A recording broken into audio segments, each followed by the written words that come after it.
할렐루야! 할렐루야! 아멘. 하나님께서 크게 은혜 주실 줄 믿습니다. 우리 양옆에 앞뒤로 이렇게 인사하겠습니다. 우리 주님이 우리의 길입니다. 시작. 우리 주님이 우리의 길입니다. 우리 주님이 우리의 길입니다. 할렐루야. 주님은 우리를 사랑하십니다. 아멘. 주님이 우리를 사랑하신다는 거 너무나 잘 알 수 있죠. 이 성경에 나와 있는 내용 자체가 결국 하나님의 사랑입니다. 그러니까 하나님의 사랑을 우리에게 보내신 거죠. 그래서 사랑하시는, 그러니까 우리를 사랑하는 하나님의 연애 편지다라고 일반적으로 그렇게 이제 사랑에 대해서 이제 성경에 대해서 종종 이야기를 이제 하기도 합니다. 그래서 저는 오늘의 이 말씀을 통해서 주님 앞에서 저와 여러분들이 크게 은혜를 받기를 원합니다. 사랑 너무 좋죠. 네. 성경에서 가장 오래 산 사람이 누굴까요? 성경에서 가장 오래 산 사람. 1부에는 답이 많이 나왔어. 근데 2부는 좀 답이 많이 나오지 않는데, 성경에서 가장 오래 산 사람이 무드셀라입니다. 무드셀라. 무드셀라가 몇 살을 살았냐면 969세를 살았습니다. 상당히 많이 살았죠. 거기 딱 한 3분의 1만 잘라서 우리 줘도 참 좋겠는데, 그 시절에는 그렇게 살았는지 모르겠는데 요즘은 그렇게 살지 못하는 게 참 안타깝습니다. 근데 무드셀라가 가장 오래 살았는데 왜 그가 가장 오래 살았을까? 그가 가장 오래 살았다는 것이 무슨 의미가 있을까를 좀 생각을 해보면, 무드셀라에게는 아버지가 있습니다. 근데 유명한 아버지예요. 그게 누구냐면 에녹이라고 하는 아버지였습니다. 에녹 하면은 뭘로 유명하죠? 예, 그렇죠. 하나님과 동행하다가 그대로 하나님과 함께 이제 올라간 사람으로, 죽지 않고 이제 하늘나라로 간 사람으로 상당히 유명하죠. 그런데 그 에녹은 어떻게 보면은 300년간 그 하나님과 동행을 하는 그 과정을 보면 그는 일반적인 사람은 아니었어요. 거의 이제 선지자에 가까운 어떤 그런 사람이라고 볼 수가 있죠. 근데 그 에녹이 자신의 아들을 무드셀라라고 지은 이유는 이건 그냥 일반적 상황이 아니에요. 그러니까 왜 갑자기 삶을 잘 살다가 갑작스럽게 모든 삶을 내려놓고 하나님과 동행하는 삶을 살았을까? 도대체 무슨 의미가 있었을까를 좀 생각해 볼 필요가 있어요. 그러면서 그 무드셀라의 이름과도 관계가 있는데, 무드셀라라는 뜻 자체가 뭐냐면 이제 창 던지는 사람, 그런 뜻이에요. 창을 던지는 사람. 그러니까 창을 던지는 사람이라는 게 어떤 의미를 가지고 있냐면 이런 거예요. 이 사람이 죽으면 끝난다. 이 사람이 죽으면 끝난다. 어떤 그런 의미를 가지고 있어요. 왜 그러냐면 당시에는 이제 화살이 있던 시대가 아니에요. 전쟁할 때 화살로 쏘지 않습니까? 근데 성이 있는데 당시에는 그 성을 점령하려고 사람들이 막 쳐들어오면 위에서 아주 몸이 좋고 건장한 사람이 위에서 창을 던집니다. 계속 창을 던져요. 창을 막 던지면 어떻게 되겠어요? 밑에 있는 사람이 창을 맞고 죽겠죠. 그래서 그걸로 성을 지켜내는 거예요. 그런데 창을 던지는 그 사람이 죽으면 어떻게 되겠어요? 더 이상 성을 지킬 수 있는 상황이 아니라서 성이 어떻게 되죠? 그냥 무너져서 이제 멸망을 당하는 어떤 그런 상황이 되는 거예요. 그러니까 무드셀라가 실제로 창 던지는 사람이었는지 어느였는지는 그 내용이 나와 있지는 않지만, 그러나 그 이름 자체가 가지고 있는 뜻 자체가 아까 전에 뭐라고요? 이 사람이 죽으면 어떻게 된다고요? 끝난다, 망한다, 이런 의미를 가지고 있는 거예요. 그런데 여러분, 에녹이 무드셀라를 낳고 나자마자 갑자기 하나님과 동행하는 어떤 그런 삶을 살아요. 근데 무드셀라가 죽었을 때 어떤 일이 일어나냐면, 무드셀라가 죽는 그 순간 딱 정확하게 그가 969세 때 죽었을 때 노아의 홍수가 와요. 그러니까 하늘에서부터 홍수가 옵니다. 홍수가 오는데 어마어마한 홍수가 왔죠. 그래서 온 인류가 노아의 방주를 탄 사람 외에는 어떻게 됩니까? 다 전멸을 당하는 그런 안타까운 상황이 바로 이 노아의 홍수의 상황이 이 969세를 살았던 무드셀라와 연결이 되어 있다는 거죠. 그러니까 제가 보기에는 적어도 이 이름을 지을 때 에녹이 이미 알았던 것 같아요. 이 종말이 올 것을 알았던 것 같아요. 그러면서 그 이름을 이제 그렇게 지었겠죠.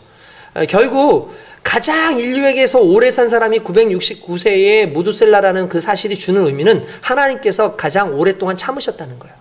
그러니까 심판을 주시는 그런 모든 과정 가운데 무두셀라가 오래 살았다는 건, 무두셀라가 죽으면 심판이 오는데 가장 오랜 기간 동안 하나님께서 그래도 조금 더 혹시 인류가 회개하고 하나님 앞에 돌아설까 하는 그 마음으로 조금 더 기다리시다가 결국 이 인류가 회개치 아니함으로 말미암아 멸망당하는 이 안타까운 모습이 그 안에서 등장을 합니다. 하나님께서 이스라엘을 사랑하시죠. 그래서 이스라엘 백성들을 선민으로 선택하셔서 그들을 하나님의 자녀 삼으시고 하나님의 백성으로 삼아주신 거 우리가 너무나 잘 알고 있습니다. 그런데 이스라엘 백성들이 하나님의 자녀임에도 불구하고 하나님의 백성으로서 하나님께 영광을 돌리고 하나님 앞에서 온전한 삶을 살았느냐 그러면 솔직히 그렇게 살지 못했다라는 건 우리가 너무나 잘 알고 있습니다. 그러니까 이 내용을 잠깐 제가 이렇게 보면은 무두셀라의 그 노아의 시절도 그렇고 이 이스라엘의 시절도 그렇고 하나님께서 끊임없이 그들에게 구원받을 수 있는 시간적 여유와 또한 나름대로의 어떤 율법적인 가치와 하나님을 섬기는 부분에 대해서 이야기를 해주고 그렇게 함에도 불구하고 이스라엘 백성들이 구원받지 못했다라는 거예요. 이스라엘 백성들이 하나님을 온전히 섬기지 못했다라는 거예요. 어떻게 보면은 아버지께로 갈 만한 어떤 구원의 모든 상황이 다 무너져 있는 상황에서 하나님께서 선택하신 방법이 뭐냐면 하나님 스스로가 구원의 길이 돼서 오셨다라는 사실이에요. 이 말은 무슨 말이냐면 많은 이스라엘 백성들이나 수많은 사람들에게 구원의 길을 제시하는 존재가 아니라 그냥 하나님이 구원이 돼서 오신 거예요. 그러니까 이게 오늘 우리에게 있어서 너무나 중요한 부분이고 이게 오늘 우리에게 엄청난 하나님의 사랑으로 확증되어져야 된다는 걸 저와 여러분들이 믿기를 주님의 이름으로 축원드립니다. 그럼 다른 말로 하면은 오늘 본문의 6절에 보니까 그런 말씀이 나오지 않습니까? 내가 곧 길이요 진리요 생명이다 라고 말씀을 하셨다라는 거예요. 무슨 말이냐면 많은 사람들은 길을 찾아요. 내가 어떻게 하면 주님께로 갈 수 있겠습니까? 내가 어떻게 하면 구원받을 수 있겠습니까? 구원의 길을 알려주십시오 라고 얘기를 하죠.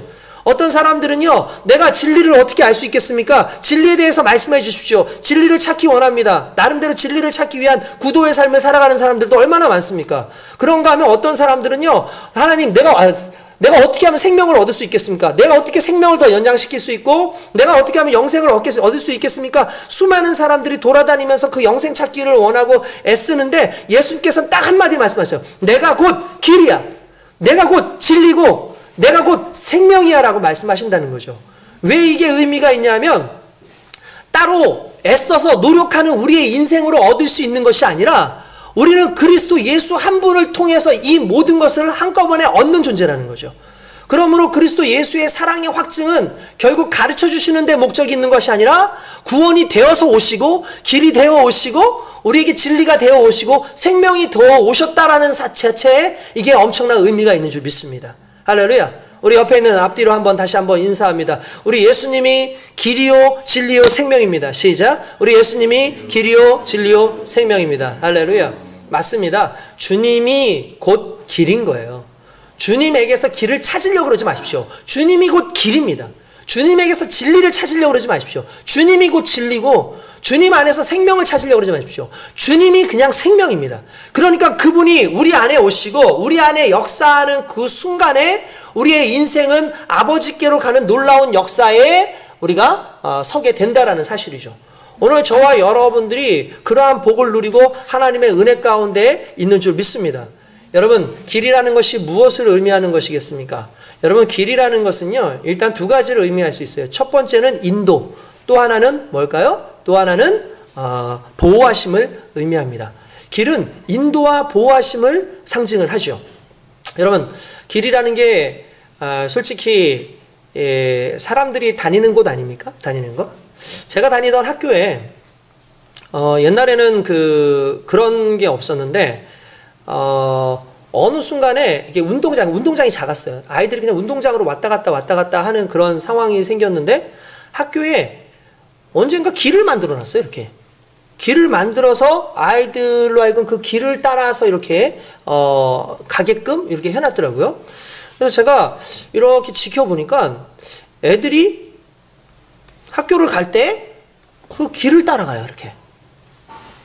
근데 이렇게 보고 있다가 제가 느낀 게 뭐냐면 누구 하나 그 길로 가라고 얘기를 하지도 않았는데, 야, 이 길로만 다니라고 얘기하지 않았는데 길이 있으니까 사람들은 그냥 길로 다니더라고요. 예전에 길이 없을 때는 그냥 운동장을 가로질러 가기도 하고 옆면으로 그냥 돌아가기도 했는데 그냥 길을 만들어 놓으니까 가라고 얘기도 안 했는데 사람들은 그냥 길로 가요. 왜냐하면 확신 하나가 있죠. 이 길 처음에서 이 길 끝이 내가 가고자 하는 그 길로 간다라는 것, 그 도착지로 간다라는 걸 우리는 알아요. 그렇기 때문에 길이 있다라는 것 자체는 그냥 그 길이 무언가 설명하지 않아도 그 길 자체를 따라가면은 내가 갈 목적지에 있다라는 걸 알게 되죠. 그리스도 예수는 우리의 길입니다. 그래서 내가 그리스도 예수를 믿는 그 순간에, 그분을 따라가는 그 순간에 우리의 끝이 저 아버지께로 연결되어 있다는 걸 우리는 우리 스스로 안 것이 아니라 예수 그리스도께서 직접 말씀하셨다는 거예요. 내가 곧 길이야. 무슨 말입니까? 아버지께로 가는 길이니까 나를 통해서 가야 돼 라고 말씀하신다는 거죠. 뿐만 아니라 길이라고 하는 것은 또 어떤 의미가 있다고요? 보호의 의미가 있다라고 생각하시면 된다는 거예요.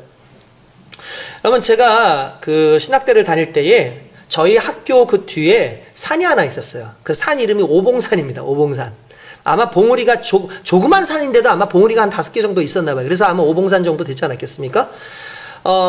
그런데 그 오봉산에 주일날 저녁이면 학생들을 모아서 오봉산에 저녁 산기도를 가요. 그러면 이제 밤기도를 가는데 밤에 이렇게 기도를 가게 되면 우리 그 교수님이, 그때가 이제 92년도 정도 돼요. 92년, 93년도. 그때 우리 교수님이 한 분이 이제 그걸 인솔하시는 교수님이 있어요. 또 선배들도 있고. 그럼 교수님이 항상 하셨던 말이 있어요. 길로만 가야 돼. 길로만 가야 돼. 딴 데로 가면 안 돼. 길로만 가야 돼. 라고 얘기를 하는 거예요. 그러면서 자주 하셨던 말씀 중에 하나가 뭐냐면 좀 기도 좀 많이 하라고. 많이 좀 기도 좀 가자고. 그래서 좀 길을 좀 많이 좀 넓게 좀 만들어야 된다고. 그렇게 얘기를 하시는 거예요. 근데 길로만 가야 된다라는 이유가 뭐냐면은요. 그 오봉산이 뱀이 많았어요. 그 기간 때만 해도 뱀이 있었어요. 그래서 산에 뱀들이 많으니까 이 뱀이 참 희한한 게 뱀이 길을 잘 안 다녀요. 그러니까 사람이 지나가는 길 쪽으로는 잘 안 다니고 대부분 길 밖으로 많이 다니니까 일단 위험으로부터 벗어나기 위해서는 그 길로만 다니라는 거예요. 그 길로만. 그러니까 아무튼 그렇게 얘기를 하셔서 학생들이 웬만하면은 이제 그 길로만 다니고, 옛날에는 이제 비닐 같은 거 있어요. 비닐, 큰 김장 비닐 같은 거 하나 들고 올라가는 거예요. 그러면 이제 기도할 만한 장소 위에 나오거든요. 그러면 그런 장소에 가가지고 이제 이걸 탁 덮죠. 비닐 덮으면은 이제 뭐 이슬 같은 게 내려도 괜찮고, 아주 겨울에도 그렇게 가면은 막 따뜻해요. 비닐 같은 걸 덮어놓고 막 기도하자면 그건 뜨거워. 후끈후끈해. 그 정도로. 어쨌든, 길은 나름대로 보호의 의미를 가지고 있다. 라고 보시면 된다는 거예요. 그리스도 예수를 믿는데 특별히 그리스도 예수께서 내 인생의 길이 되신다는 건 나를 인도하시는 분일 뿐만 아니라 그분이 나를 보호하신다는 것을 의미하는 가장 귀한 우리에게는 힘이 되어지는 말씀인 줄 믿습니다. 뿐만 아니라 그분이 우리의 진리가 되시고 그분이 우리의 생명이 되신다는 자체가 얼마나 귀하고 소중한지 모릅니다. 여러분 생각을 해보십시오. 많은 사람들은요 진리를 찾기 위해서 엄청나게 돌아다니지 않습니까? 근데 우리가 진리를 경험하는 그 순간, 진짜 진리를 경험하게 되는 그 순간에는 다른 진리를 찾으러 다닐 필요가 없어요. 왜냐하면 진리가 힘이기 때문에 그래요. 제가 설교하면서 예수님이 길이다, 우리를 인도하신다, 우리가 예수님과 함께 해야 된다, 그분이 길이다라고 얘기하지만 결국 예수 그리스도를 통해서 우리는 그 길, 그리고 진리, 그리고 생명이 주는 힘 자체로 또 살아가는 거라는 거예요. 진리가 주는 힘이 있어요. 여러분 진리가 주는 힘은 비진리로부터 우리를 이기게 합니다. 여러분 우리는요 아무것도 모르고 진리를 찾아간다고 하지만 실제로 우리가 발견하는 진리는 진리가 아닐 수 있는 가능성이 상당히 많죠. 그렇기 때문에 진리가 아닌 것들을 따라가지고 가봤자 우리 인생에 성공할 수 있는 방법은 없어요. 결국 진리를 찾아야 하는데 예수님이 내가 곧 진리야, 내가 곧 힘이야, 내가 오름이야, 나를 통해서만 모든 것을 살아야 돼. 그러니까 예수님이 곧 기준이 되는 거죠. 예수님이 기준이 되는 인생은요 그 기준 안에서 삶을 온전히 살아갈 수 있는 힘이 그 안에서 나오는 거예요. 최근에 가짜뉴스들이 엄청나게 많이 팽배합니다. 그래서 별의별 가짜뉴스가 상당히 많이 나타났어요. 전 지금도 생각나는 게 그 고추대 이야기가 생각나요. 고추대.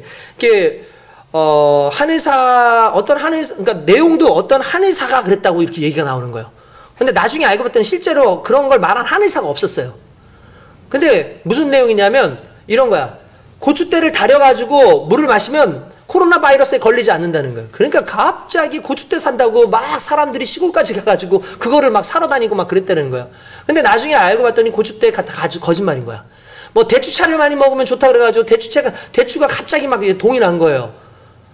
대추를 동내는 방법이 쉽더라고. 그냥 그런 가짜뉴스 한 번만 올리면 되는 거예요. 요즘에 뭐 황소개구리 이런 거 아마 황소개구리 정력이 좋다 뭐 이런 거 올려놓으면 아마 금방 없어지지 않을까라는 그런 생각이 듭니다.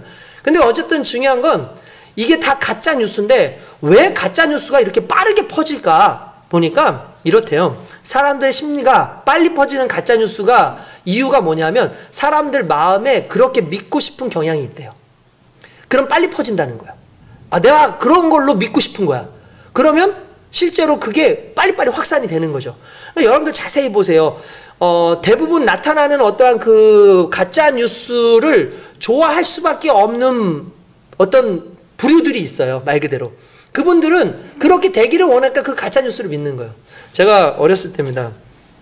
어렸을 때 방학 때 이제 놀다 보면은 숙제를 못할 때가 많이 있잖아요. 우리 때는 탐구 생활이라 그래가지고 탐구 생활을 이렇게 풀어서 학교에다 제출을 해야 되고 제출할 게 또 많았어.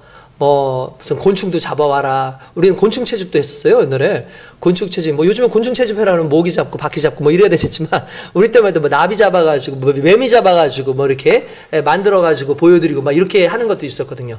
게다가 밀린 일기 써야 되죠. 숙제해야 되죠. 막 하다 보니까 거의 대부분 애들이 몰려서 하다 보니까 시간이 없는 거야. 내일 방학인데 오늘 밤을 새야 돼. 오늘 밤을 새야 돼. 그러면 그날 밤에 소문이 돕니다. 야, 내일부터 학교 우리 일주일 동안 저기 휴학이야. 좀 쉬는 기간이야. 이렇게 얘기를 해요. 왜 그러냐면 당시에 꼭 방학 끝날 때쯤은 가을이 오잖아요. 가을이 올 때 방학 끝날 때쯤 뭐가 많이 왔냐면 태풍이 많이 왔었어요. 우리나라에 태풍이 많이 오니까 이 태풍이 오고 나면은 지금 같으면 태풍이 와도 이제 물이 잘 빠지고 하는데 그 당시만 해도 배수나 이런 게 잘 안 되다 보니까 태풍이 한번 오면 가끔씩 침수되는 곳들이 많이 생겼어요. 그러니까 마을이 막 침수되고 막 수재민도 돕자 그러고 막 그래요. 그러다 보면 이제 가끔 가다가 학교가 잠기는 경우가 있어. 또는 학교가 잠기지 않더라도 마을이 잠겨가지고 사람들이 대피를 어디로 가야 되면 학교로 가야 되는 상황들이 오는 경우가 종종 있었어요. 그런데 이제 그럴 때에 가끔 학교가 쉬는데 하필 우리 학교는 너무 높아. 산에다 지어놓은 거야. 대부분 여러분들 아시죠? 학교들이 대부분 공동묘지 터에다 지어놓고 그런 거 많다면 그러니까 괜히 애들 막 공포 괴담 얘기하고 그런 얘기 많이 했잖아요. 그러니까 우리 학교도 좀 높은 데였어. 그러니까 뭐 비가 와도 할 일이 없는데 어느 날 진짜 일이 벌어진 거예요. 진짜 전국적으로 일주일 동안 비가 엄청나게 많이 내서 일주일 동안 학교를 휴학하는 그 휴교령이 내린 적이 있었어요. 아, 그때 얼마나 행복하고 좋아요. 너무 행복했지. 그 다음부터는 모든 사람들이 뭘 기대하느냐, 애들이. 야, 휴교래. 야, 좀 쉰대. 이 말만 기다리는 거야. 왜냐면 이제 숙제를 해야 되는데 너무 힘드니까. 실제로 아이들이 막 정말 그렇게 해서 정말 한 연도에는 정말 아이들이 학교를 그 다음날 진짜 안 간 날이 있었어요. 진짜 학교 휴교를 한 줄 알고. 근데 학교에서 막 연락 오고 안 되니까 아예 그냥 뉴스에서 방송을 해가지고 학교 휴교 안 한다고. 그러니까 여러분들 학교 가라고. 그러니까 학생들이 학교 안 가고 싶은 마음이 너무 강하니까 가짜 뉴스가 그냥 확 퍼져버린 거예요. 그냥 지역에. 무슨 뉴스로 나온 것도 아니고 그냥 말로 그냥 확 통해가지고 그렇게 간 상황들이 있었다라는 거죠. 제가 보니까 그런 것 같아요. 항상 사람들은 자기의 욕망이나 자기의 어떤 마음이 어쨌든 내가 정말 듣고자 하는 그 뉴스에 투영이 되는 부분이 있는 것 같아요. 그래서 그런 뉴스로 받아들이고 싶어하는 그런 마음들이 상당히 많이 있다라는 거죠. 여러분 마찬가지예요. 세상 가운데서 우리가 찾아 헤매는 진리의 대부분의 모습들이 어떤 거예요? 내 마음의 욕망 또는 내가 소원하는 것 이런 것에 대부분 있으면 그게 내 진리라고 생각하고 내 소망이라고 생각을 한단 말이에요. 그러니까 그게 진짜인 줄 알고 쫓아가는데 그런 진짜인 줄 알고 쫓아가는 모든 것들을 종식시킬 수 있는 가장 강력한 게 뭐냐면 진정한 진리가 우리 속에 있으면 나머지는 아무것도 아닌 거죠. 그 진리를 따라갈 일이 없는 거죠. 예수님께서 그렇게 말씀하신 거예요. 내가 곧 진리야. 그러니까 너희는 비진리의 인생을 살지 마 라고 얘기하는 거죠. 그러니까 우리가 비진리의 인생을 자꾸 살아가고 가짜뉴스에 헌역된다는 건 진리이신 그리스도 예수의 삶이 우리 속에 없기 때문에 그렇다는 거예요.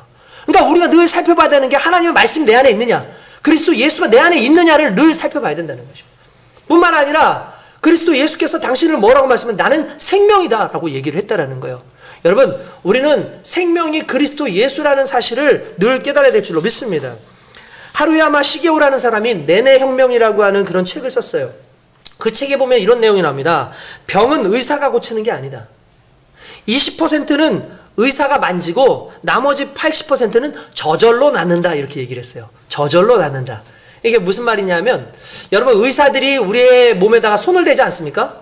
그러면은 이제 의사들이 이제 의술을 통해서 우리의 몸에 손을 대면 실제로 의사가 수술을 잘했기 때문에 우리가 낫는다라고 대부분 생각을 합니다. 그런데 똑같은 환자인데 어떤 환자는 똑같은 수술을 했는데도 죽어요. 그런데 어떤 환자는 똑같은 수술을 했는데 살아요. 그러면 이게 의사가 잘해서 그러느냐? 그게 아니라는 거죠. 결국 몸에 있는 생명력이 얼마만큼 면역력이나 재생 능력을 가지고 있느냐에 따라서 내 몸이 살아나는 거예요. 여러분 이게 주는 의미가 뭐냐면 의사는 그냥 손만 대는 것 뿐이지 그들이 고치는 게 아니라는 거예요. 결국 내 안에 있는 생명력이 강하면 살아나는 거고 내 안에 생명력이 약하면 죽는 거예요. 마찬가지예요. 그리스도 예수가 뭐라고 말씀하시냐면 내가 곧 생명이야. 내가 곧 생명이라고. 내가 너희 안에 있으면 너희가 영생을 얻고 내가 너희 안에 거하면 그 생명이 너희의 삶을 강하게 하고 너희가 지치고 힘들고 너희의 삶 가운데 망가진 부분이 있다 할지라도 그 모든 것이 힘이 되어서 고쳐줄 거라고 말씀을 하는 거죠. 그러니까 저와 여러분들이 오늘 깨달아야 되는 건 내가 진리를 찾아야지, 내가 생명의 방법을 찾아야지, 내가 길을 찾아야지 노력하는 인생이 아니라 철저하게 그리스도 예수를 붙잡는 삶을 살아야 된다는 거예요. 결국 그리스도 예수를 붙잡는 인생이 이 모든 것도 함께 누리는 귀한 은혜가 있는 줄로 믿습니다. 얼마나 감사합니까? 길을 찾는 우리에게 길이 되어 오셨고 진리를 찾는 우리에게 진리로 오셨고 생명을 찾는 우리에게 생명으로 오셔서 오늘 역사하시는 그 하나님의 은혜가 오늘 저와 여러분들에게 귀하게 나타나 있는 줄로 믿습니다. 할렐루야. 그런 우리들이 어떤 삶을 살아야 될까요? 그러면 그런 우리들은 바로 예수의 삶을 살아야 돼요. 왜 예수의 삶을 살아야 된다고 얘기하는 줄 아십니까? 결국 예수의 삶이 우리 안에 드러났을 때 또 다른 사람들이 길을 발견해요. 생명을 발견해요. 진리를 발견해요. 그래서 저와 여러분들이 예수로 살기 때문에 우린 예수로 사는 거죠. 그러면 저와 여러분들의 삶에서 예수가 등장을 해야 돼요. 그 부분을 어떻게 얘기하는 줄 아십니까? 오늘 요한복음 13장 11절에 보니까 이렇게 나옵니다. 내가 아버지 안에 거하고 아버지께서 내 안에 계심을 믿으라. 여러분 뭐라고 그랬어요? 네, 아버지가 내 안에 계심을 믿어라 라고 얘기를 해요. 야, 내가 구원이야. 내가 너희들에게 구원이야. 아, 그럼 구원의 아버지를 만나고 싶어요. 야, 왜 딴 데서 찾아? 너희들 나를 보면 내 안에 계시는 아버지를 발견할 수 있는 것 아니니? 나를 보고 아버지를 믿어라고 얘기했어요. 그런데 예수님께서 한 말씀을 더 하셨어요. 그러게 하지 못하겠거든. 그렇지 못하겠거든. 그래도 안 믿어지면 이렇게 얘기하죠. 행하는 그 일로 말미암아 나를 믿어라 라고 얘기해요. 무슨 말입니까? 내가 행하는 모든 일들이 인간의 일이 아닌 거 알지? 내가 행하는 모든 삶의 어떤 모든 영역들이 너희들 보기에 이게 그냥 범인들이 할 수 있는 게 아닌 거 알지? 그러니까 그 모습을 보면서 내가 하나님의 아들인 거 느끼고 내가 아버지께로부터 보낸 길이라는 거, 생명이라는 거, 진리라는 걸 깨닫기 바래라고 얘기를 하고 계시는 거예요. 뭘 통해서? 그리스도 예수의 행하신 일을 통해서 똑같은 삶인 거예요. 우리가 그리스도 예수를 우리의 삶의 길로 인정하고 그분을 모셨다면 우리의 삶으로 그걸 표현해내야 돼요. 그걸 삶으로 드러내야 되는 거예요. 할렐루야. 제가 지난주에 여러분들 그 원데이 다니엘 기도회 했었죠. 제가 못 오신 분들에게는 영상을 보냈는데 혹시 보셨습니까? 전 정말 은혜 많이 받았거든요, 그날. 도전도 많이 받았어요. 정말 도전 많이. 여러분들 만약 못 보신 분이 있다면은 제가 나중에 한번 올려드릴게요. 영상을. 이제 그 영상은 없어졌을 거예요. 이제 새로 편집된 영상이 있을 겁니다. 제가 한번 올려드릴 테니까 꼭 보십시오. 그분의 간증이 나와요. 제가 그 간증을 보면서 너무나 감사했어요. 너무나 감사했어요. 왜 감사했냐면은 다른 것이 아니라 우리가 어떻게 해서가 아니라 우리가 대단해서가 아니라 우리가 능력이 있어서가 아니라 성령이 우리를 너무나 사랑하시고 하나님 우리를 너무나 사랑하셔서 우리를 통해서 사역하시고 우리를 통해서 죽어가는 영혼들을 살리시는 그 은혜가 너무 감사했어요. 특별히 그분이 간증하시는 것 가운데 이런 내용 나오지 않습니까? 여러분들 기억하실 겁니다. 어떤 내용이었냐면은 교도소에서 그분이 감방에 같이 있었어요. 어떤 상황 때문에 뭐 죄를 진 건 아닌데도 불구하고 어쨌든 그런 오해를 받아가지고 거기에 갇혀 있었어요. 그런 상황에서 하나님께서 갑자기 그분이 영안을 딱 뜨게 하셨어. 영안을 딱 뜨게 해서 하늘을 이렇게 보니까 악한 영들, 귀신들이 다 붙어 있는 거야. 위에 다 붙어 있는 거야. 이 마귀들이 붙어 있는 거야. 그러니까 놀래가지고 예수 이름으로 물러가라, 예수 이름으로 물러가라 하고 막 그렇게 소리를 질렀어요. 그러니까 이 마귀들이 재밌는 게 영들이, 이 악한 영들이 물러가라 하면 여기로 쏙 가는 거야. 물러가라 하면 또 여기로 싹 가고. 그런 적으로 사라지지가 않는 거예요. 없어지지가 않는 거예요. 그런데 그때에 하나님께서 나름대로 이 목사님한테 주셨던 마음이 있었는데 이 영들이 왜 왔을까? 이 악한 영들이 왜 여기 있을까? 생각을 해보니까 대부분 교도소에 온 사람들이 죄를 짓고 오잖아요. 죄를 짓는 그 모든 과정 가운데 악한 영들이 아무래도 역사를 하겠죠. 그들의 욕심으로 말미암든 그의 살인 충동이든 어쨌든 이거는 죄적인 그런 부분들, 하나님이 기뻐하시는 부분이 아니겠죠. 그러다 보니까 그 사람들의 이런 모든 것들이 악한 영들과 관련이 있다는 거예요. 그런 상황에서 이 귀신 보러 물러가라 하는 것 자체가 실제로 크게 의미가 없는 상황이 오는 거죠. 그래서 이분이 어떻게 했냐면, 제가 주일날, 그날 금요일날도 그런 얘기 했어요. 하늘에서 매면 땅에서 메어지고, 하늘에서 매면 땅에서도 풀리는 역사가 반대로 땅에서 매면 하늘에서도 메어지고, 땅에서 풀면 하늘에서도 풀리는 역사가 일어난다라는 걸 보여주는 하나의 좋은 예시였다라고 얘기를 했어요. 이 목사님이 감옥에 있는 사람들한테 사랑을 베푼 거예요. 사랑을 베풀고 이렇게 안아주고, 사랑을 베풀고 이렇게 안아주고, 이 사람이 먹는 걸 가지고 사람들한테 그냥 나눠주고 하는데, 이렇게 자기 걸 나눠주는 사람이 없는데 그걸 그냥 자연스럽게 나눠주니까 사람들이 그걸 먹으면서 마음이 열리고 이 사람들에게 오고, 기도해 주니까 병들이 낫기 시작하고, 기도해 주니까 막 정말 고관절 빠진 사람도 그냥 집어넣으니까 넣고 막 걷게 되는 막 그런 기적이, 막 하나님의 은혜가 막 나타나는 역사가 일어난 거예요. 성령의 놀라운 역사가 일어난 거죠. 그러한 중에 또 보니까 한 사람이 네팔 사람인가 그랬다 그러는 것 같은데, 이 사람은 어느 사람, 아무튼 막 기도를 막 하면서 뭘 부르냐면 귀신을 부르는 거야. 이 사람은 앉아가지고 그거 하고 있는 거야. 귀신 부르는 걸. 그러니까 이 목사님이 가서 사탄아 물러가라, 떠나가라 한 게 아니라 그 사람한테 가서 그 사람을 끌어안아 줬어요. 그리고 주님은 당신을 사랑하십니다. 주님은 당신을 사랑하십니다. 하나님은 당신을 너무나 사랑하십니다 하는 그 순간에 악한 영이 떠나가 버렸어요. 그리고 하늘을 보니까, 영의 눈이 떠서 하늘을 보니까 귀신들이 다 도망가 버렸어요. 귀신을 쫓아가지고 이 사람들이 변화되는 게 아니라 이 사람들에게 그리스도의 성령이 들어가고 사랑의 은혜가 들어가니까 그 사람들을 지배하고 있던 악한 영들이 떠나가는 거예요. 할렐루야. 저는 우리 교회 성도들이 그런 은혜로 살기 원합니다. 저는 우리 교회 성도들이 진정한 사랑과 능력과 성령의 은혜로 살아가는 자들이기 원합니다. 그래서 우리가 말씀을 증거하고 우리가 함께 가고 어디에 있든지 그때마다 악한 영들이 떠나가고 우리의 사랑이 그렇게 교회 안에서 풍성해지기를 주님의 이름으로 축원드립니다. 여러분, 이 역사가 저와 여러분들 속에서 일어나야 돼요. 그 역사가 일어나야 됩니다. 저는 그 모습을 보면서 그렇구나. 결국 여러분, 우리가 알코올 중독이라든지 마약 중독자들, 이렇게 약물 중독자들이라든지 이런 사람들 있지 않습니까? 도박 중독자들. 이런 사람들을 못 끊으니까 어딜 보내냐면은 요양원 같은 데 보내요. 그런 곳에 가서 단주를 하게 하고 약을 못 먹게 하고 해가지고 그 병을 낫게끔 이렇게 해가지고 오는데, 할렐루야. 그런데 그 사람들이 낫는 거에 효과를 보니까 갔다 와도 또 하더라는 거예요. 그런데 집에 있으면서 이 사람을 가족들이 사랑으로 품은 거예요. 아빠 할 수 있어. 여보 할 수 있어. 당신 우리가 사랑하는 거 알지? 여보 진짜 힘들어도 중간에 포기해도 여보 아니야 다시 하면 될 수 있어. 할 수 있어. 그냥 말 그대로 칭찬해주고 사랑해주고 인정을 해줬는데 그 효과가 일반적인 그 요양원 효과보다 4배 이상이 효과적이더라고요. 그러니까 이게 무슨 말이냐면, 중독이 왜 일어나느냐? 중독이 일어나는 이유는 간단해요. 공허함이 있는 거예요. 우리 안에 공허함이 있는 거예요. 사람은 사랑받기를 원해요. 할렐루야. 옆에 있는 분들한테 그럽시다. 나는 당신을 사랑합니다. 나는 당신을 사랑합니다. 할렐루야. 나는 당신을 사랑합니다. 우리가 좀 사랑 좀 줍시다. 할렐루야. 사랑합니다. 사람은 사랑받기 원하고 인정받기 원하고 칭찬받기 원하고 그래요.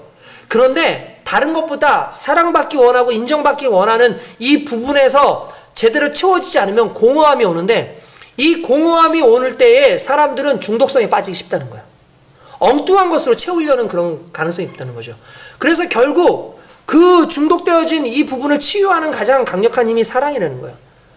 근데 예수님은 그렇게 말씀하시죠. 하나님이 곧 사랑이다. 내가 곧 사랑이다. 성령은 곧 사랑입니다. 그분이 역사하시는 그 놀라운 가운데 저와 여러분들이 은혜 속에서 살게 되고, 그 성령의 그 사랑의 역사가 결국 우리가 또 하는 그 사랑의 행위 자체가 한 사람 한 사람을 끌어안고 한 사람 한 사람에게 엄청난 깊은 영향력을 줄 수 있다는 사실이에요. 할렐루야. 믿으십니까? 그러려면 어떻게 되겠어요? 우리의 삶이 바뀌어야 돼요. 우리의 삶에 진정 하나님이 원하시는 삶의 노력이 필요해요. 제가 뭐 하나 보여드릴게요. 이제부터 맞춰보는 거예요, 여러분들. 이제 맞춰보는 거예요. 자, 그림을 보는 겁니다. 이거 보신 분도 있겠지만, 자, 여러분 그림 보이시죠? 이거 사진 보이시죠? 이게 뭐 같아요? 한번 볼까요? 뭐 같아요? 한번 유추해보세요. 뭐 같아요? 그냥 아무거나 얘기해보세요. 정모 형제, 뭐 같아? 그럼 먹으러 그랬을 수도 있지. 자, 우리 정빈참이 뭐 같아요? 그냥 얼추. 뭐가 보여, 저 안에서? 뱀. 뱀 같기도 하고, 우리 집사님 뭐가 보이세요? 뭐 같아요?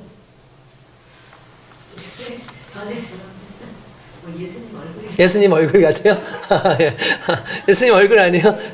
저 권찬님 뭐 같아요? 여인 같고. 많은 사람들이 뭐 별의별 얘기를 해요. 어떤 사람은 이제 요게 손 같다, 손가락 같다, 이렇게 얘기하시는 분들도 있었어요. 그러니까 한번 볼게요. 뭔지 볼게요. 다음 넘겨줘 보세요. 자, 뭘까요? 사진이 뭘까요? 송아지예요. 소예요. 보이세요? 이게 소처럼 보여요? 이렇게 보세요. 형상을 따라 보세요. 이렇게. 귀가 있죠? 그리고 요 앞에 여기 코가 맨 아래에 코가 있죠? 그리고 저 옆면으로 이렇게 지금 이게 흔히 말하는, 여기 얼굴이에요. 이렇게 얼굴 있고 옆면으로 이렇게. 소로 보여요? 안 보여요? 대부분 보이셨어요? 어떻게 보는지 이해되셨어요? 소 모양으로 보여졌어요? 자, 다음 한번 보세요. 자, 뭐 보여요? 소 보이죠? 소가 안 보일 수 없죠? 무조건 소만 보이죠? 소만 보여요, 여러분. 소만 보여. 자, 다음 사진 한번 볼게요. 아이고야, 이게 뭔 사진일까? 여러분들 이렇게 딱 보기에 딱 이 그림 보면은 야릇한 웃음을 이렇게 하시는 분들이 많네. 자, 이거 뭔가 야릇한데 이걸요 초등학교 아이들한테 보여줬어요. 근데 여러분들이 상상하시는 대로 얘기 안 했어요. 애들은 거의 100% 다 뭐라고 얘기했냐면은 맞아요. 돌고래 9마리라고 그랬어요. 여러분 돌고래 9마리가 보여요? 자, 다음 거 틀어보세요. 돌고래 보이세요? 물고기 보여요? 돌고래? 돌고래가 보이세요? 돌고래가 보이시나요? 네. 자, 그러면 다음 거 한번 보여주세요. 자, 이제 다시 볼게요. 뭐가 보여요? 여전히 좀 이상한 게 보여요? 여전히? 여러분들 그게 너무 중독되어서 그래. 너무 강렬해서 그래. 강렬해서. 그런데 어쨌든 중요한 건 아이들에게 있어서 가장 먼저 보이는 건 뭐예요? 돌고래요. 왜 그럴까요? 우리는요, 아이들은요, 저런 에로틱한 거를 볼 기회가 없었어요. 그러니까 돌고래만 보여요. 근데 우리처럼 나이가 들고 약간 좀 때가 좀 묻으면 좀 야한 게 보여, 그냥. 근데 실제로 여기에는요, 돌고래 그림 외에 그림은 없어요. 저 그림 아니에요, 실은. 돌고래 모양의 나머지 부분이 그냥 그렇게 보이는 것 뿐이에요. 자, 요걸 좀, 요렇게 얘기하면 이렇게 생각하시면 돼요. 이게 왜 이러냐면, 여러분, 아까 전에 그 처음에는 소로 안 보였죠? 근데 소 사진 보여줬죠? 그 다음에 보니까 어떻게 봐도 소죠? 그죠? 다시 이전으로 돌아갈 수 있을까요? 없을까요? 소 아니었던 걸로 될까 안 될까요? 안 되죠. 우리의 머리에 길이 생긴 거예요. 우리의 뇌에 길이 생긴 거예요. 이렇게. 다음부터는 이제 그 길 때문에 앞으로 계속 그렇게 보여. 여기도 돌고래 안 보였었잖아요. 근데 이제 여러분들 돌고래가 보이죠. 그런 거예요. 왜 그러냐? 머리에 길이 생긴 거예요. 그러면 사람들은 머리에 길이 생기면 물리적으로 변한 게 있어요? 없어요? 이게? 물리적으로 변한 건 없는데 뭐가 변했어요? 우리의 눈이 변했죠. 우리의 뇌가 변했죠. 마찬가지인 거예요. 실제로 변한 건 없는데 우리가 무엇을 배우고 무엇을 경험하느냐에 따라서 그 경험한 대로 그 길이 보여지는 거예요. 우리의 머리에 길이 생긴 거예요. 자, 다음 거 한번 잠깐 볼게요. 자, 고양이가 올라가는 중이에요? 내려가는 중이에요? 올라간다 손 들어보세요. 자, 내려간다 손 들어보세요. 내려가는 거. 난 잘 모르겠다. 어쨌든 올라가는 것 같기도 하고 내려가는 것 같기도 하다. 예. 보세요. 몰라요, 나도. 왜냐면 답이 없어요. 그런데 중요한 건 이렇게 보다겠다. 저는 맨 처음에 그랬어요. 꼬리를 보니까 올라가는 것 같아. 꼬리를 보니까. 그런데 계단을 보니까 계단의 그 아래 이렇게 밑으로 이렇게 내려오는 촘촘히 보니까 또 내려가는 것 같아. 그런데 답은 없어. 그런데 우리는 어쨌든 올라가는 것처럼도 보이고 내려가는 것처럼도 보이는 이유는 우리는 올라가는 것과 내려가는 걸 둘 다 경험했기 때문에 그래요. 그래서 올라가는 것과 내려가는 걸 경험했기 때문에 올라가는 것 같기도 하고 내려가는 것처럼 보이기도 하는 거예요. 만약에 우리가 올라간다라는 개념을 모르면 이 사진은 반드시 내려가는 걸로만 보였을 거예요. 그리고 우리가 내려간다라는 개념을 몰랐으면 이 사진은 올라가는 것만 보였을 거예요. 그런데 그렇게 보이지 않는 이유는 우리 스스로가 올라가는 것과 내려가는 것을 다 알고 있기 때문에 그렇다라는 거죠. 이해되셨어요? 자, 이제 끄셔도 됩니다. 여러분, 사과 있습니다. 사과. 제가 여러분한테, 자, 우리 사과 생각해 보세요. 자, 여러분, 사과 생각하면 뭐가 생각나요? 빨간 익은 맛있는 사과가 생각나죠. 미국 사람들한테 사과가 영어로 애플 아닙니까? 그래서 내가 애플 하겠다고 얘기를 만약 하면 사람들은 뭐 생각하는지 알아요? 스티븐 잡스를 생각해요. 아이패드, 아이폰 이런 걸 생각을 해요. 그래서 아닌 게 아니라 구글에다가 실제로 애플을 치잖아요? 그러면 사과가 안 나와요. 사과가 안 나오고 뭐가 뜨냐면 애플사 로고, 그것도 반쪽 파여있는 애플사 로고하고 그리고 스티븐 잡스하고 아이폰하고 이런 게 쫙 떠요. 제가 실험을 해봤어요. 진짠가 해가지고. 그러니까 원래 사과 그러면은 원래 뭐가 나와야 되는 거예요? 사과가 나와야 되잖아요. 근데 구글도 사과가 나오면 그게 안 나와. 왜냐면 수많은 사람들이 이제는 애플 그러면 사과를 생각하지 않고 뭘 생각하는 거예요? 네. 스티븐 잡스 생각하는 거예요. 이유가 뭘까요? 그걸 더 많이 얘기했어요. 그리고 또 이유가 뭘까요? 그게 더 강렬했어요. 자, 우리 뇌 속에 길이 있어요. 처음엔 몰랐어요. 근데 길이 생겼어요. 그러면 길대로 가요, 안 가요? 길대로 가고 길대로 생각하죠. 여러분, 마찬가지라는 거예요. 우리가 그리스도 예수를 영적으로 생각해 보는 겁니다. 하나님의 은혜로 우리의 삶 가운데 그리스도 예수가 경험되어지잖아요. 그러면 우리의 모든 삶의 기준이 누구겠어요? 그리스도 예수예요. 그래서 사람을 봐도 그리스도 예수의 사랑으로 보이고, 죽어가는 영혼을 봐도 그리스도 예수의 사랑으로 보이고, 수많은 사람들이 그리스도 예수의 기준으로 해가지고 보여지게 되는 거예요. 그러니까 어떻게 보면 우리 머릿속에 있는 이 길, 그건 결국 체험과 관련되어 있는 건데, 여러분들한테 나중에 여러분들 여기 이제 많이 장성했지만 어린아이들이든지 할 때 가능하면 여러분들 좋지 않은 것들 많이 보여주지 마세요. 왜 그러냐면 그 아이들이 보는 것이 그 아이들의 삶의 길이 될 수 있어요. 어렸을 때는요, 말씀을 더 많이 보여주세요. 어렸을 때는 하나님의 은혜를 더 많이 보여줄 수 있도록 여러분들도 노력하시고, 부모님들이 하는 행동을 그대로 아이들이 따라갑니다. 그렇기 때문에 우리가 만들어줘야 될 길은 악한 길이 아니라 하나님의 은혜의 길이에요. 그러니까 내가 다시 말해서 이런 겁니다. 우리의 삶은 예수를 살아가는 것이어야 된다는 거예요. 우리의 삶은 예수를 살아가는 거예요. 왜? 예수를 통해서 그분이 내 길이 되셨으니까, 그분이 내 진리가 되셨으니까, 그분이 내 생명이 되셨으니까 내가 사는 삶에 그리스도 예수가 나와야 돼요? 안 나와야 돼요? 나와야 돼요. 그래서 사람들로 하여금 나를 보고 따라오게 해야 되는 거죠. 마찬가지 아까 전에 했던 말, 너희가 만약에 믿지 못하겠거든 나의 행하는 걸 보고 믿어라 라고 얘기하지 않습니까? 똑같은 거예요. 세상 가운데 하나님의 백성으로 살아가는 사람들이 하나님을 믿지 못한다면 내가 하나님의 삶을 살아내므로, 그리스도 예수의 삶을 살아내므로 사람들이 예수를 믿게끔 해야 돼요. 그러니까 곧 내가 곧 길인 거예요. 내가 곧 길인 거예요. 할렐루야. 이게 이해가 되어지십니까? 왜 우리가 길이라는 것에 이렇게 집중하는지 아시겠어요? 여러분들의 머리끼리 생겼잖아요. 한 번 보고 나니까 경험하잖아요. 과거에 있는 잘못되어진 죄악의 길도요, 그리스도의 길이 강력하게 우리 삶 가운데 오면 사과라는 개념이 애플의 그걸로 바뀌는 것처럼 우리의 삶도 마찬가지일 수 있어요. 내가 옛날에 죄악의 길이 이렇게 놓여져 있었고 그것이 우리의 삶을 지배했었는데 강력한 그리스도의 은혜가, 그리스도가 내 안에 딱 자리를 잡는 그 순간에 과거의 삶은 더 이상 보이지 않고 이제 새로운 것만 보이는 거죠. 그리스도 예수의 은혜가 보이는 거죠. 그리고 그 은혜가 나를 지배하게 되면 달라지는 거예요. 저는요, 여러분들이 계속해서 그걸 반복했으면 좋겠어요. 왜 믿음이 사라지는 줄 아십니까? 믿음의 길을 계속해서 닦지 않기 때문이에요. 왜 사랑이 줄어드는 줄 아십니까? 사랑의 행위를 계속하지 않기 때문에 그러는 거예요. 계속 반복하면 그게 자연스러운 길이 되는 거죠. 우리가 하나님 안에서 살아가면서, 그리스도 예수 안에 살아가면서 그리스도 예수를 반복해야 되는데 그리스도 예수를 반복하지 않으니까 그리스도 예수의 삶을 살지 못하는 거예요. 우리 교회가 그래야 된다고 생각해요. 이제 우리 교회가 좀 사랑해야 돼요. 우리 교회가 좀 말씀을 기준으로 해서 살아야 돼요. 우리 교회가 하나님의 영광을 좀 기준으로 해서 살아가야 돼요. 그래서 그 기준 안에서 살아야 돼요.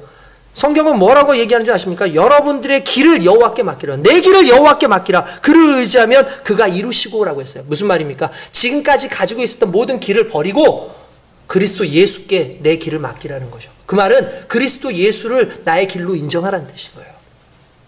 그러면 그분의 진리, 그분의 생명이 내 안에서 역사할 때 중요한 건 그걸 살아내는 거죠, 내가.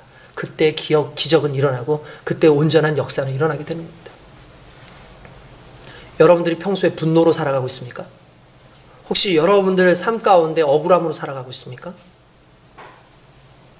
억울함이 계속되고 분노가 계속되면 계속 그 길이 열리는 거예요. 근데 사랑으로 바뀌기 시작하면 회개가 나오고 은혜가 나오고 소망이 나오고 그걸 살아낼 힘이 그 안에서부터 충족이 되어지는 거예요. 제가 아는 목사님이신데 그 목사님은 제 원래 제자입니다. 제자셨는데 어느 순간 이제 신학을 졸업하시고 나서 목사 안수를 받으셔서 목사님이 되셨어요. 그분이 하루는 제가 만났는데 간증을 해주시는 거예요. 제가 오래전에 얘기한 건데 여러분들 아마 기억이 안 나실까 봐 한번 얘기를 해드리는 건데, 그 목사님은 여자 목사님이십니다. 근데 여자 목사님이신데 그분의 오빠가 평소에 연락도 별로 없었던 사람이고, 그런데 자기네끼리 잘 살다가 사업도 안 되고 망하고 막 도망가야 되는 어떤 상황이 있어가지고 도망을 갔어요. 그러니까 올케도 사이다 안 좋고 그러니까 올케도 도망을 가고 오빠도 도망을 갔어요. 그럼 누가 남았겠어요? 애들이 남았겠죠. 애들이 청소년들이에요. 그 애들을 누가 맡았냐면 할머니가 맡았는데 할머니 몸이 너무 안 좋아요. 근데 이 할머니가 그래도 손주들이라고 딸들이었어요. 딸들이었는데 이 딸들을 어쨌든 어떻게 합니까? 책임져야 되니까 뭐 원망스럽고 화들하지만 어쨌든 그냥 지극정성으로 돌보는 거예요. 근데 이 고모인 이 목사님은 볼 때마다 화가 나는 거지. 평소에 어머니한테 제대로 하지도 않아 놓고는 저렇게 어머니한테 집만 맡겨놓고 간 그 오빠와 그 올케가 너무너무 미운 거야. 너무 화가 나는 거예요. 그러니까 올케가 미우니까 누구까지 믿겠어? 애들까지 안 이쁜 거죠. 실제로 그런 경우 많거든요. 사람이 미우면 그 자녀들도 안 이쁜 경우가 있거든요. 종종. 너무 막 미워가지고 막 그러고 있는데 이 아이들이 그렇다고 해서 말이나 잘 듣는 애들이냐? 사춘기니까 당연히 애들이 반항할 때죠. 그렇지 않습니까? 할머니가 뭐 하라 그러는데 밥을 먹으라고 하는데도 밥을 안 먹고 그냥 방에 누워가지고 누워 있는 거예요. 빨리 와서 밥 먹어. 안 먹는 거예요. 그래서 나중에 밥 먹으라고 했잖아. 그래서 다 부르는데 그러니까 싫어요 나중에 하면서 이렇게 밀친 거예요, 할머니를. 그러니까 할머니가 이러면서 이제 살짝 또 삐끗한 거죠. 그걸 누가 봤냐면은 고모가 본 거예요. 이놈의 시계 하면서 그냥 나와 그러더니 애들을 때리다 나가라고, 집 나가버리라고, 너희들 키우고 싶다고 나가버리라고 막 그렇게 얘기한 거예요. 애들이 그냥 에이 하면서 진짜 나갔어. 밖을 나갔어요. 나갔는데 뭐 그날도 안 들어오고 그 다음날도 안 들어오는데 어디로 갔는지 모르는데 그냥 처음에는 속은 쉬었는데 걱정이 되잖아요, 솔직히. 그래도 근데 애들을 못 찾겠는 것이. 근데 이분이 목사님이니까 그래도 새벽 기도를 간 거예요. 기도를 이렇게 하고 있는데 그때 하나님께서 영적 체험을 주셨어요. 이분이 갑자기 그대로 뭔가 어딘가로 쑥 빨려 들어간다 해서 빨려 들어갔는데 빨려 들어간 곳이 지옥이에요. 지옥을 이렇게 들어가는데 지옥 메인 불구덩이 들어가기 전에 지옥에 딱 들어서 문을 열려서 자기도 도망갈 수도 못해. 그러니까 도망가고 싶어도 가지를 못하는 거야. 그냥 계속 그대로 거기에 이게 도망가려고 막 몸을 써도 몸이 움직이지가 않대요. 근데 그 안에 딱 들어갔는데 들어가자마자 온갖 고통이 확 느껴지더래요. 여러분들 그 몸살 게 알죠? 우리 몸살은 내가 뭐 특별히 안 했는데 막 몸이 막 아프잖아요. 그거에 몇백 배 되는 그 고통이 갑자기 엄습을 하는데 막 너무 아파서 죽겠다고 살려주세요. 너무 아파요. 너무 힘들어요. 너무 괴로워요. 막 그냥 고통이 그냥 가만히 있어도 그냥 고통이 오는 곳이더래요. 지옥이라는 것이. 본인이 그렇게 느껴서 이거는 어디까지나 그분이 말씀하시는 거 막 너무 힘들어가지고 막 괴로워가지고 죽겠다고 막 그러는데 얼마 있었는지 모르겠는데 갑자기 음성이 싹 들리는데 이제 곧 너의 조카들이 이곳에 오게 될 거야. 이제 이 아이들이 여기에 들어오게 될 거야. 이곳에서 애들이 죽게 될 거야. 이곳에서 영원히 고통을 받게 될 거야. 그 얘기를 막 해주는 거야. 순간 그 환상과 그거에서 딱 깼어요. 나아지고 오는데 그 두려움과 자기의 죄책감. 이 아이들도 결국은 피해자잖아요. 이 아이들이 피해자잖아요, 실은 어떻게 보면. 근데 그 아이들을 보지 못하는 자신의 모습을 보니까 너무나 이게 진짜 이게 목사도 아닌 거야. 나 스스로 보니까 너무 괴롭고 힘들고 해서 그날 애들을 찾으러 수소문 나고 경찰서에 가가지고 찾아달라고 막 하는데 마침 딱 그 애들이 경찰서에 딱 왔더래요. 파출소에 딱 잡아와서 있었나 봐요. 그 아이들을 딱 만나고 난 다음에 이 목사님 가서 무릎을 탁 꿇었어요. 그러고 난 다음에 얘기하는 거예요. 얘들아, 내가 잘못했다. 내가 미안해. 내가 목사인데 너희들을 끌어안아야 되는데 너희들한테 필요한 건 그리스도의 사랑인데 내가 그걸 주지 못했어. 나는 내가 너무나 이익적으로 우리 어머니를 함부로 하는 너의 모습, 내가 평소에 미워하던 그 오빠의 모습, 이런 모든 것이 다 이렇게 오면서 내가 너희를 사랑하지 못했어. 미안해.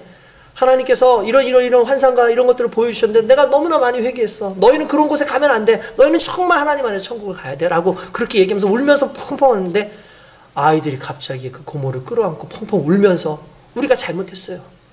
우리가 잘못했어요. 우리가 너무 힘들었어요. 우리가 그냥 막 살고 싶었어요. 막 우리도 막 그냥 반항하고 싶어. 막 울면서 얘기를 하더라는 거예요. 아이들이 교회를 다니는 애들이 아니었는데 그날부터 목사님 교회를 나오더래요. 그래서 아이들이 변하기 시작하는 거예요. 그 아이들의 삶 가운데 지금까지 있었던 그들의 삶의 아픔과 고통과 괴로움과 그러한 펼쳐져 있는 그들의 길을 이 목사님의 회개와 사죄와 자신의 용서를 비는 그 모든 행동들을 통해서 이 아이들의 길이 바뀐 거예요. 그리스도 예수의 길로. 우리는 그런 존재인 거예요. 우리는 하나님 안에서 우리의 모습이 곧 사람들에게 길이 되어질 수 있는 존재가 바로 저와 여러분들입니다. 하나님 우리에게 그걸 요구하시는 거죠. 예수의 삶을 우리가 살아내야 돼요. 왜냐하면 예수가 길이니까, 진리니까, 소망이니까. 적어도 예수를 믿는 우리라면 그 삶을 살아내는 것이 오늘 우리에게 있어서의 과제이면서 또 그것이 또 하나님 앞에 영광 돌리는 우리의 삶의 모습이라는 거죠. 할렐루야. 그렇게 길을 만들어 봅시다. 예수가 길이에요. 그 길을 모든 사람들이 볼 수 있도록 우리의 삶을 예수의 길로 만들어 봅시다. 우리의 헌신을, 우리의 사랑을, 우리의 기도가 결국 그리스도 예수 안에서 진정한 생명의 길로 이끌어가는 힘이라는 사실 앞에 우리가 오히려 감사하면서 기쁨으로 그렇게 살아가는 저와 여러분 되시길 주님의 이름으로 축원드립니다. 할렐루야. 성경에도 나와요. 내가 진실로 진실로 너에게 이르노니 나를 믿는 자는 내가 하는 일을 그도 할 것이요. 또한 그보다 큰 일도 하리니 이는 내가 아버지께로 가미라. 여러분 보세요. 그리스도 예수가 내 안에 있는 사람들은 그리스도 예수의 삶을 산다고요. 그렇게 산다고요. 할렐루야. 그리스도 예수의 삶을 삽시다. 내 삶이 그리스도의 길이라고 믿읍시다. 그 길대로 따라가고 길대로 행할 때에 그것이 강력하게 세상의 모든 죄악된 길로부터 벗어나게 하는 새로운 힘으로 모든 사람들에게 보여지고 우리 가족들에게도 보여주는 귀한 은혜가 있을 줄로 믿습니다. 기도하겠습니다.